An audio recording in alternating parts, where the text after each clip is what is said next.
योगेन चित्तस्य पदेन वाचाम् मलं शरीरस्य च वैद्यकेन योपाकरोत्तम् प्रवरम् मुनीनाम् पतञ्जलिं प्राञ्जलिरानतोऽस्मि। यस्याङ्घ्रिपङ्कजपरागपरप्रभावात् भूत्वा कृतिकृतिमतां श्रुतिमाचरामि तं सद्गुरुं सतत सर्वसुखं सदग्रं वन्दं वन्दे विमलमोघप्रसन्नं। श्रीपाणिनि समारम्भाम् श्रीमाता प्रसाद मध्यमाम् अस्मदाचार्य पर्यन्ताम् वन्दे श्री गुरु परम्पराम्। अंतर्राष्ट्रीय योग दिवस के अवसर पर आयुषग्राम गुरुकुलम धन्वंतरी पीठ और आयुषग्राम न्यास के सभी सदस्यगण, परिवारगण थोड़ा विलंब से आए। आज के हमारे कार्यक्रम के मुख्य अतिथि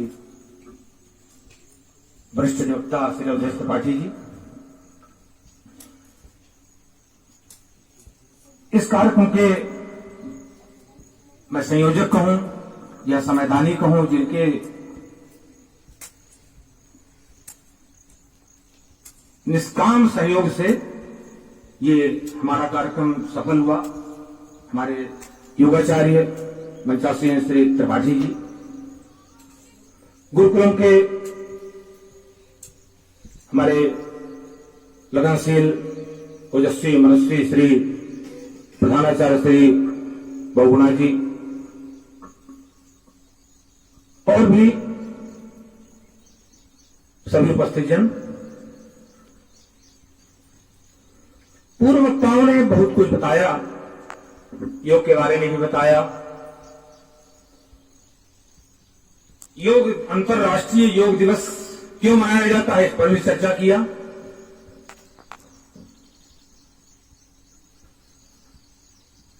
योग शब्द की उत्पत्ति कैसे हुई इस पर भी चर्चा हुई।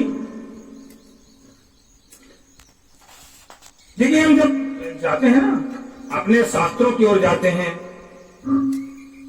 वैदिक साहित्य का अनुशीलन करते हैं, तो आज योगी हमारे यहां भगवान शिव कहे जाते हैं। कौन है हमारे यहां आदि योगी? भगवान शिव। भगवान शिव आदि योगी कहे गए हैं। इसके बाद योग की परंपरा चल दिया।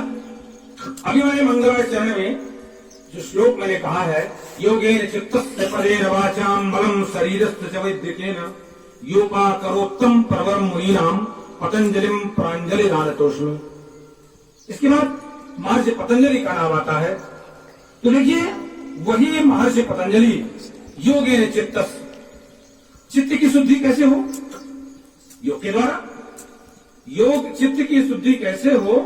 योग के द्वारा। अंतःकरण चतुष्टय की जब बात आती है ना, मन बुद्धि चित्त और अहंकार, तो उसमें चित्त की, क्योंकि चित्त के द्वारा ही हम चेतन रह सकते हैं। अगर हमारा चित्त निर्मल है, चित्त हमारा शुद्ध है, चित्त हमारा निर्विकार है, चित्त हमारा किलबिश रहित है, तभी हम चेतनावान रह सकते हैं। इसीलिए उसका नाम चित्त है भला।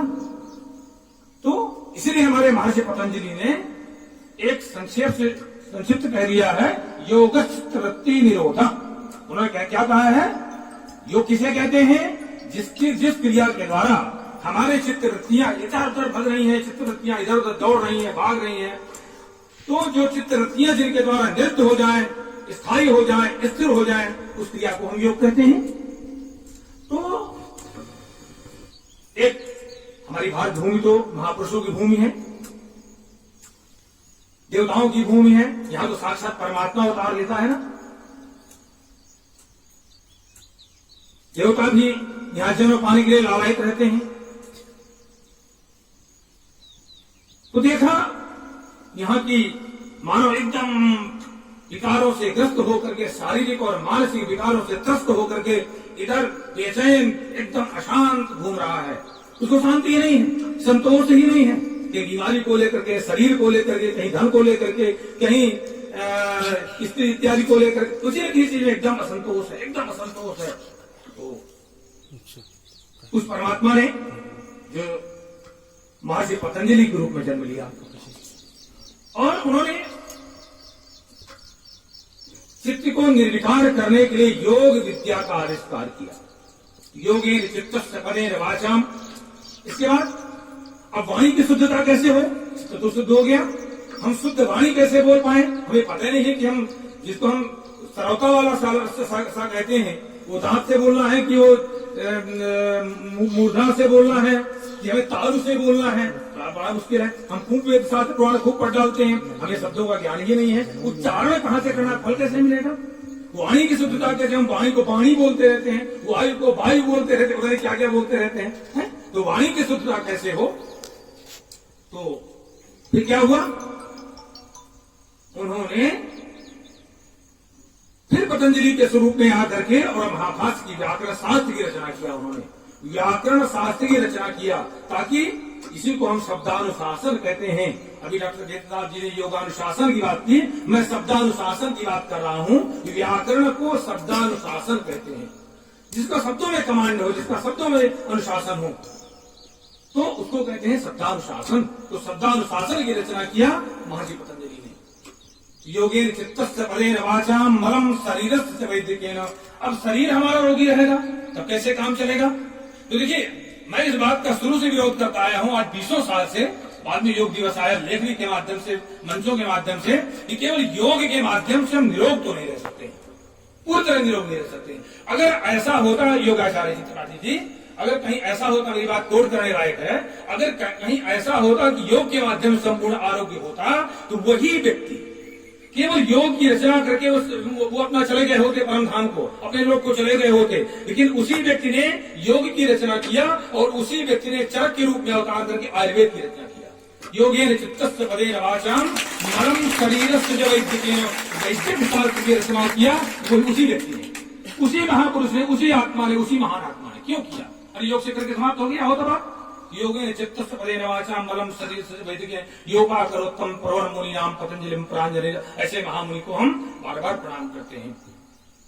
अभी मैं परसों पढ़ रहा था, देखिए आप सोचिए, विचार करिए। अभी ये योग की चर्चा आई ना, तो मैं आपको बताता हूँ योग शब्द जो बनता है, जब हम पाणिनि व्याकरण का अनुशीलन करते हैं ना, तो पाणिनि व्याकरण में युजिर योगे और युज संयमने, कहां पर? युजिर योगे और युज संयमने, और तीसरा आता है युज समाधो। तीन जगह शब्द मिलता है पाणिनि व्याकरण में। युजिर योगे, जहां पर जोड़ने की बात आती है, वहां पर युजिर शब्द से योग शब्द निष्पन्न होता है।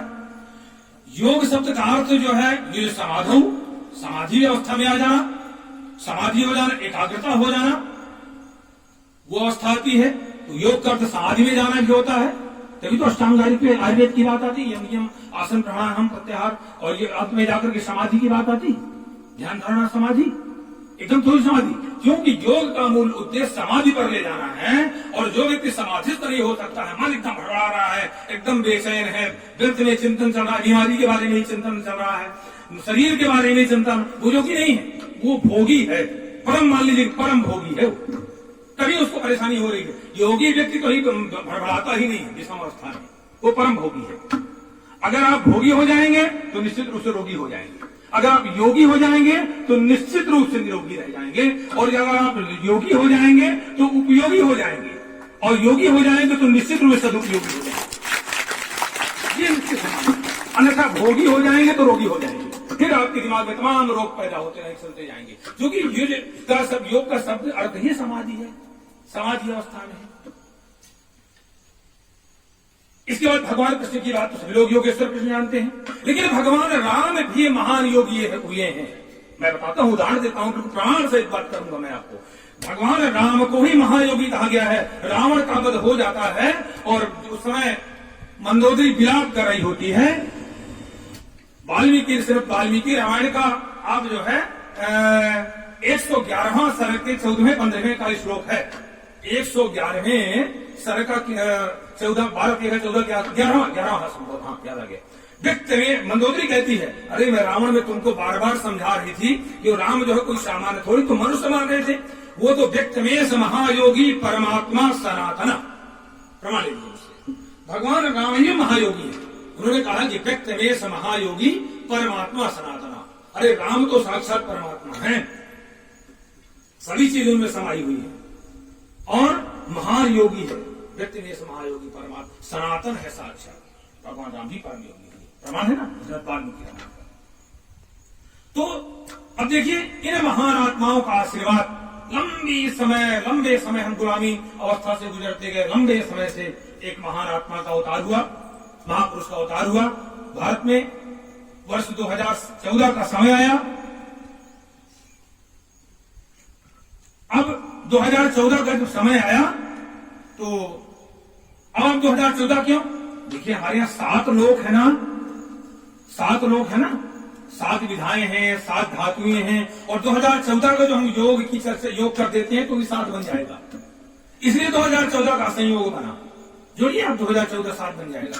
एक महान आत्मा का अवतरण हुआ और उसने यहां से प्रस्ताव दिया, सभी को मालूम है संयुक्त राष्ट्र संघ में प्रस्ताव दिया कि योग के बारे में अंतर्राष्ट्रीय योग दिवस घोषित किया जाए। कभी एक पहला ऐसा रिकॉर्ड बना पूरे विश्व में कि एक बार प्रस्ताव होने पर और हमारे विश्व में 177 देशों ने एक साथ समर्थन कर दिया कि नहीं अंतर्राष्ट्रीय योग दिवस मनाया जाना चाहिए। अगर भारत से प्रस्ताव आया है, एक महान आत्मा माने मोदी जी ने प्रस्ताव भेजा है, तो निश्चित रूप से अंतर्राष्ट्रीय योग दिवस मनाया जाना चाहिए। और जाकर के 21 जून को घोषित कर दिया गया। वो भी समझिए आप आश्चर्य मानेंगे, आज तक कभी कोई ऐसा प्रस्ताव नहीं इस महासभा में, मैंने संयुक्त राष्ट्र संघ की महासभा में आज तक कोई ऐसा प्रस्ताव नहीं पास हुआ कि बिना वोटिंग के हो गया हो। और ये अंतर्राष्ट्रीय विश्व योग दिवस मनाने की बात को बिना वोटिंग के 177 देशों ने समर्थन कर दिया। क्या था ये उन्हीं की ईश्वरीय शक्ति की कृपा थी ना, और क्या था। और ये भी मैं बताना चाहूंगा कि देखिए विश्व स्वास्थ्य ये अंतर्राष्ट्रीय विश्व योग के बाद संयुक्त राष्ट्र संघ की महासभा में माना गया कि वास्तव में योग ही मानव स्वास्थ्य के कल्याण के दिशा में उपयोगी है। लेकिन एक दुर्भाग्य की बात और है, योग तो आ गया, अभी हमने चर्चा कर दिया कि ये समाधौ, ये जो संयम ने, ये जो योगे की बात कर दिया कि योग का अर्थ है समाधि को ले जाना। योग का अर्थ है कहाँ हम अपने को परमात्मा से जोड़ लें, अपने आत्म तत्व को हम उस परम तत्व से जोड़ लें जिसके अंश हैं हम लोग, जिसके अंश हैं उसको हम जोड़ लें। हम ज्यादा आत्मा परमात्मा की बात करेंगे तो सभी समझ में नहीं आएगी। हम किसी न किसी एक महान शक्ति के अंश हैं, तो हम अपने को उससे जोड़ लें, उसका नाम योग है। लेकिन दुर्भाग्य ये भी है कि योग के नाम पर केवल शारीरिक क्रियाएं, केवल तमाम तरह के और तमाम तरह की चीजें बताई जा रही हैं। जैसा कि अभी हमारे भानु प्रताप जी ने कहा कि उद्देश्य से हम लोग कहीं कहीं गड़बड़ हो जाते हैं, तो उन्होंने दूसरे ढंग से प्रस्तुत किया कि हम ऐसे भटक जा रहे हैं कि एक दिन योग किया बाद में, लेकिन ये नहीं। सबसे बड़ा भटकाव ये है योग में कि योग में जो बताया जा रहा है वो जिससे चेतना हमारी जागृत हो, जिससे हमारा निरंतर एक क्षण बिना टूटे हुए अनवरत परमात्मा से हमारा संपर्क बना रहे, वो हमें बताया नहीं जाता योग में। वो हमने आसन सीख लिया, आसन अष्टांग योग में आसन एक क्रिया है, उसके बिना हम आगे नहीं बढ़ सकते हैं। प्राणायाम हमने सीख लिया, उससे हमारा काम नहीं चलने वाला है। तमाम प्राणायाम करते रहते हैं, लेकिन नहीं, हम वहां तक पहुंच जाए, उस चेतना में पहुंच जाए कि हम निरंतर वही जो भगवान कृष्ण ने जिस योग की बात की है, निष्काम कर्म योग की बात की है, जब गीता में बात आती है ना, तो क्या है भक्ति योग, ज्ञान योग और कर्म योग की बात आती है, तो भगवान ने बार बार कर्म योग की बात की है। और इसी में कहते उन्होंने योगा कर्म सुख कौशलम, उन्होंने कह दिया है कि अपने कर्म को अच्छी तरह से करना। कर्म कैसा हो? निष्काम कर्म हो, परमात्मा के लिए किया गया कर्म है, वो उस कर्म को निष्काम कर्म कहते हैं। जो हम परमात्मा कार्य समर्पित बिनु सत्कर्मा, कोई भी कर्म जो है अगर आप भगवान को समर्पित नहीं करते हैं, वो कर्म जो है फलीभूत होता ही नहीं। तामसिक पारस भी कहती है, तो निष्काम, तभी हम योगा कर्म सुख कौशलम बनेगा ना। तो कहते हैं कि हम लोग हम मुख्य मार्ग से इसलिए भटक रहे हैं कि वो चीज नहीं हमको बताई जा रही योग के माध्यम से, जबकि बताया जाना चाहिए। आज इस बार भारत सरकार ने बहुत अच्छी थीम दी है, मानवता के लिए योग, मानवता के लिए योग। एक बार की मैं घटना, मानवता क्या है, एक बार की मैं घटना आप लोगों को बताना चाहता हूँ। हमारे वकील साहब नहीं हुआ करते, एक दूसरे वकील साहब रहा करते थे हमारे टैक्सेशन के। तो एक अधिकारी थे टैक्सेशन में बहुत बड़े बांधा में, तो बार बार वो कहीं कहीं अंत में उन्होंने वकील साहब ने हमसे कहा कि डॉक्टर साहब मैं चाहता हूं आप मिल लीजिए अधिकारी से। हमने कहा चलिए मैं मिल लेता हूं। तो हमने पर्ची भिजवाई, मिले, उन्होंने बड़े प्रेम से हमको बैठाया। बोले डॉक्टर साहब ये बताइए, आयकर अधिकारी थे, तो उन्होंने बोले डॉक्टर साहब ये बताइए, सच कह रहा हूं। उन्होंने कहा कि दारू पीना चाहिए नहीं पीना चाहिए? मैंने कहा बिल्कुल नहीं पीना चाहिए। उन्हें मुझसे यही कहा, अरे भाई मदान लोग होते हैं, ये तो परम मदान होते हैं ना पैसे में। तो उन्होंने मुझसे यही प्रश्न किया, बोले डॉक्टर साहब दारू पीना चाहिए नहीं पीना चाहिए? बिल्कुल नहीं पीना चाहिए। अरे कहते आप कैसी बात करते हैं? बोले कि बड़े बड़े डॉक्टर दारू पीते हैं। मैंने कहा बिल्कुल आप ठीक कह रहे हैं। मैंने कहा बिल्कुल आप ठीक कह रहे हैं। मैंने कहा सर इसलिए नहीं पीना चाहिए कि आचार्य चरक ने कहा है, जो शेषावतार है वही पतंजलि के अवतार है, उन्होंने कहा है बुद्धिम विलंबत यद द्रव्यम मदकारी स उच्यते। मैंने कहा जो बुद्धि को नष्ट कर देता है उसको कहते हैं मत। बुद्धि को विलंबित कर देती है जो चीज, उसको कहते हैं मत, इसलिए नहीं पीना चाहिए, बुद्धि नष्ट हो जाएगी। अरे बोले कैसी बात आप करते हैं? अरे भाई वो अधिकारी है ना, तो कहते हैं कैसी बात आप करते हैं, बताइए। बड़े बड़े डॉक्टर लोग कहते हैं जब ऑपरेशन करते हैं ये करने का, बिल्कुल आपने ये आपकी बात को मैं समर्थन करता हूँ, बिल्कुल सही। लेकिन आप देखिए मानवता, मानव का गुण क्या है? करुणा, ममता, दया, ईश्वर के प्रति सद्भावना, ये चीज है ना। दया तो मुख्य होनी है ना। दया सर्वभूतेषु, भगवान ने कहा भागवत कहती है कि दया पहला बात कहती है दया सर्वभूतेषु, सभी प्राणियों के प्रति दया। तो हमने कहा मानव का धर्म है तभी मानवता है, क्योंकि मानव में ही मन है और मन को कंट्रोल करने की, नियंत्रण करने की शक्ति मानव में है, इसलिए मानव है। तो मैंने कहा जिस समय वो दारू पी लेता है और ऑपरेशन करने जाता है, पोस्टमार्टम करने जाता है, तो काटना शुरू करता है, उस समय उसके पास ममता, दया, करुणा नामी कोई चीज नहीं रहती है। मानव कहाँ रह गया? वो मानव रह नहीं गया, वो हो गया दानव। जब वो दानव हो गया तो मैंने कहा बस फिर अब आपकी बात समझ आ गई। तो इसको मैंने बोले कि मैंने आप पिए न पिए मुझे पता नहीं है, लेकिन मैंने बता दिया कि नहीं पीना चाहिए। तो देखिए ये मानवता के लिए योग है। इस बार भारत सरकार ने थीम दिया है कि जो योग है वो मानवता के, मानव कल्याण के लिए, और मानव कल्याण तभी होगा जब हम दया सर्वभूतेषु वाला सिद्धांत ढालेंगे। भागवत में आया हुआ है प्राणायामेर देहे दोषान धारणाधि किलवसान प्रत्याहारेण संसर्गान ध्यानेनानीश्वरान गुणान। महर्षि कपिल मुनि ने कहा है, उन्होंने जो सांख्य शास्त्र का जिन्होंने उपदेश किया है, कहा है प्राणायाम देहे दोषान, सारे दोष प्राणायाम करते करते करते करते प्राणायाम करते रहिए आप, देखिए सारे दोष आपके नष्ट हो जाएंगे। हमारे यहाँ कुछ लड़कियां भी हैं, कुछ और भी हैं, आप उनके स्वभाव में अपने स्वभाव में कभी आंदोलन कर लीजिएगा। उनका स्वभाव एकदम सरल है, मानवीय दोष हो सकता है, लेकिन उन्होंने बहुत प्राणायाम किया है, अभी भी करते हैं कहीं कहीं। आप उनके स्वभाव में अपने स्वभाव परिवर्तन कभी भी देख लीजिए, जो लोग प्राणायाम करते हैं उनके आप देख लीजिए अपने स्वभाव में उनके स्वभाव में अंतर देख लीजिएगा। क्योंकि प्राणायाम दोषान, प्राणायाम से दोष एकदम जल जाते हैं।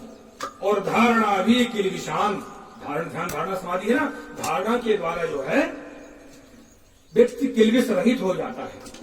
धारणा भी प्रत्याहार संसर्गान, प्रत्याहार के द्वारा, प्रत्याहार किसे कहते हैं? चित्त में जमे हुए जन्म जन्मांतरों के दोषों को, कुसंस्कारों को मैं आपकी भाषा में बता रहा हूं, उसको उलीझ के फेंक देना, उसको कहते हैं प्रत्याहार।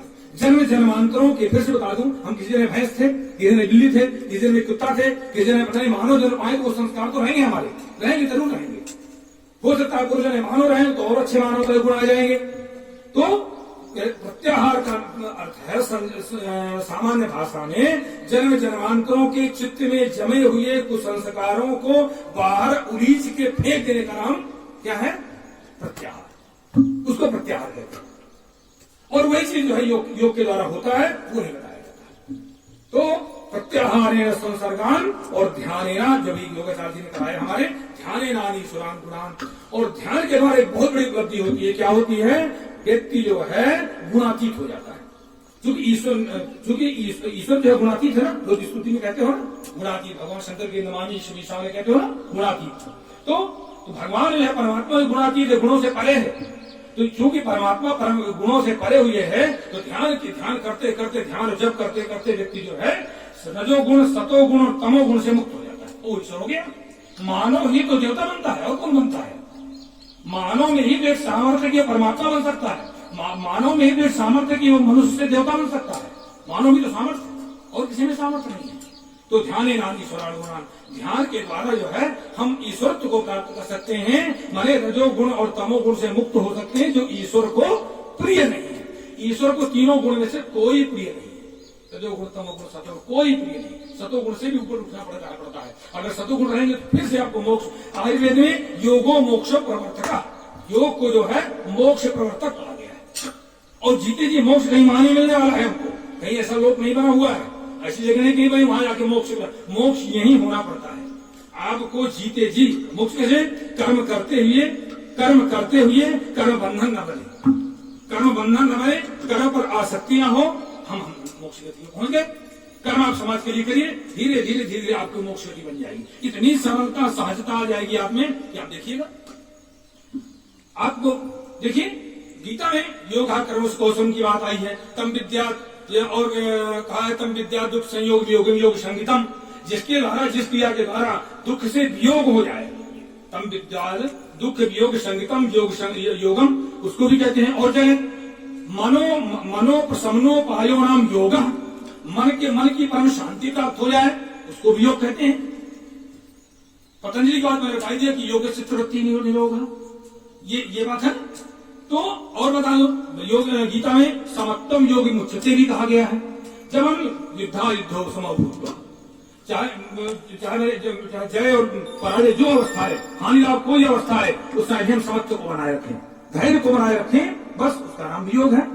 और समत्व की प्राप्ति होगी आपको ध्यान जप योग से। भगवान ने गीता में ध्यान योग की बहुत सुंदर वर्णन किया है, बिल्कुल प्रैक्टिकली वर्णन कर दिया ध्यान योग का। पढ़िए और करिए उसको सीख कर करना शुरू करिए, गुरु से सीख करके बहुत अच्छा आ जाएगा, आनंद आने लगता है। ये तो ध्यान, ये तो योग है, ये तो योग है।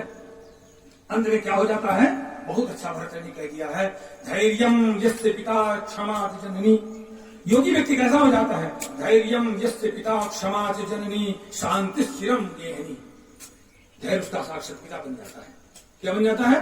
योगी व्यक्ति का धैर्य जो है पिता बन जाता है, और माता उसकी कौन बन जाती है? क्षमा। धैर्यम यस्य पिता क्षमा जननी शांति स्थिरम गेहनी, परम शांति जो है उसको उसकी पत्नी बन जाती है, अर्धांगिनी बन जाती है परम शांति। और मित्रम सत्यमिदम, वो सत्य मार्ग पर चलता है, वो सत्य जो उसका मित्र बन जाता है, वो सत्य मार्ग को नहीं छोड़ना चाहता। मित्रम सत्यमिदम, सत्य मार्ग जो है उसका मित्र बन जाता है। और दया च भगिनी, उसकी बहन कौन बन जाती है? दया उसकी भगिनी बन जाती है। और भ्राता मन संयम, भाई उसका मन का संयमित करना, मन को संयम में ले आना, वो उसका भाई बन जाता है। मन उसका संयम में रहेगा, वो भड़बड़ाएगा नहीं, विचलित नहीं होगा, संतुष्ट रहेगा। और सैया भूमि तलम, उसको जमीन भी मिल गई, जमीन उसको आई गद्दा बहुत बड़े मकबल और मसनद, और उसकी जरूरत नहीं पड़ती है। जहां मिला जिस धरती में वहीं सो गया, जैसे हमारा स्वभाव है, जहां वहीं सो जाता, तो आराम से हो जाता, मुझे कहीं लगता नहीं, हर से बढ़ गया सो गया। तो सैया भूमि तलम, कहीं का जो उसको भी सैया जो है पृथ्वी तल ही उसको सैया बन जाएगी। और दिशो की वसनम, और ऊंची अवस्था पहुंच जाए तो वस्त्र की जरूरत नहीं होगी, एकदम दिगंबर हो जाएगा, दिशाएं ही उसकी वस्त्र हो जाएंगी, दिशाएं ही उसकी वस्त्र हो जाएंगी। और फिर भोजन की उसकी कहाँ जरूरत है? ये चाट पकौड़ा मंगाओ, चेलों से लेने क्या क्या मंगाओ, ये करो वो करो, क्या मंगाने जरूरत है? कहते हैं ज्ञानामृतम भोजनम, ज्ञान रूपी अमृत लेते रहे, वही तो सुंदर भोजन है। अरे 4 सत्संगियों को बैठाइए, 4 ज्ञानियों को बैठाइए, सुनिए और सुनाइए, भूख कहाँ लगेगी? जो मिल जाएगा वही से आपका पेट भर जाएगा। ज्ञानामृतम भोजनम, ज्ञानामृतम भोजनम। तो कहते हैं हेते यस्य कुटुंबिना, जिसका कुटुंब इस तरह का हो जाता है, जो मैंने बता दिया ना, जिसका परिवार, जिस योगी का परिवार इस तरह का हो जाता है, तो कस्मात भयम योगिना, ऐसी योगी का भय किस बात का? ऐसा योगी हमेशा निर्भय, कहाँ उसको जरूरत है? तो इस तरह से बहुत लंबा समय हो रहा है, समय में काफी ले लिया, हमें लगता है कि आचार्य जी को भी कार्यक्रम समाप्त करना है, कार्यक्रम संपूर्ण है। इतना कहकर मैं अपनी वाणी को विराम देता हूँ। सभी को अंतर्राष्ट्रीय योग दिवस की मेरी ओर से ऊर्जा शुभकामनाएं।